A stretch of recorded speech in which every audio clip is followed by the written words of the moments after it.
સુરતના પાંડેસરા ખાતે લાખો રૂપિયાનો વિદેશી દારૂ અને બિયરના જથ્થા પર બુલડોઝર ફેરવવામાં આવ્યું હતું. ડીસીપી સહિતના ઉચ્ચ અધિકારીઓ સ્થળ પર હાજર રહ્યા હતા. સુરતના ઝોન 4 પોલીસ દ્વારા કુલ 25 લાખથી વધુનો જથ્થાનો નાશ કરવામાં આવ્યો હતો.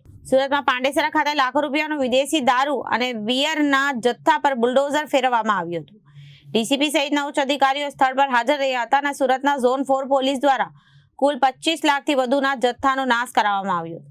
અને ઝોન 4 ની પોલીસ હદમાં આવતા પોલીસ સ્ટેશનમાં પ્રોહિબિશનના કેસોમાં જથ્થો ઝડપી પડ્યો છે. આજે 4 નવેમ્બરના રોજ સુરત સિટીના ઝોન 4 વિસ્તારના કુલ 6 થાનાઓ જેમાં વેસુ, અઠવા, ઉમરા, અલથાણ, પાંડેસરા અને ખટોદરા આવે છે. તો આના કુલ 42 કેસોના 7254 બોટલ જેની કુલ કિંમત 26,53,893 રૂપિયા છે.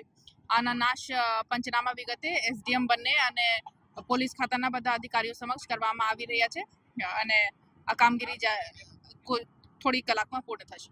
કેટલા પોલીસ સ્ટેશનનો માલ હતો અને કઈ રીતના પકડવામાં આવ્યો હતો?